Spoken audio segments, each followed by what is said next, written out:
Ultrasound is just a really, really helpful diagnostic tool in that it's non-invasive. We don't have to go to surgery or anesthetize the dog or cat. Really, all they have to do is lay on their side and have their belly shaved and get their face scratched for about 20 or 30 minutes. And so what it helps us with compared to x-ray is that we get different information.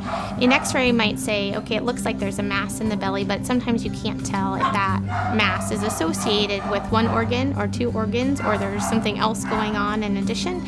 And usually we can sort that information out with ultrasound. Most of our patients are somebody's kid, whether they're furry kids and they've got two-legged kids as well. We understand how important they are to them. Our goal is to be gentle with them. We don't want to hurt them. If they're uncomfortable, we're going to address that before doing the ultrasound, because it's meant to be a calming procedure. And as I tell a lot of my patients, and especially my cat owners, nothing should be stressful or to make this a bad experience, because in the next level they're just going to be more stress going into it. So my goal is it should not be that way, and we'll do everything we can not to do it.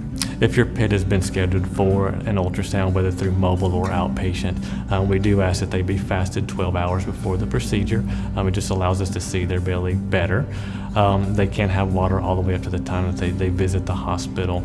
But if your pet is on medications and needs medications that morning, they can always call to ask us if it's appropriate for them to be given that morning. We also ask that they not be allowed to urinate outside, because it's actually easier to evaluate the bladder if the bladder's full. The animal will most likely be shaved to some degree, because hair interferes with ultrasound images, and some animals we don't have to shave as much as others, and we take that into consideration as an animal-to-animal basis. That just we want to be able to get the most information, so we want the best preparation possible for them. So during an outpatient ultrasound, generally what will happen is an owner will bring their pet to upstate vet.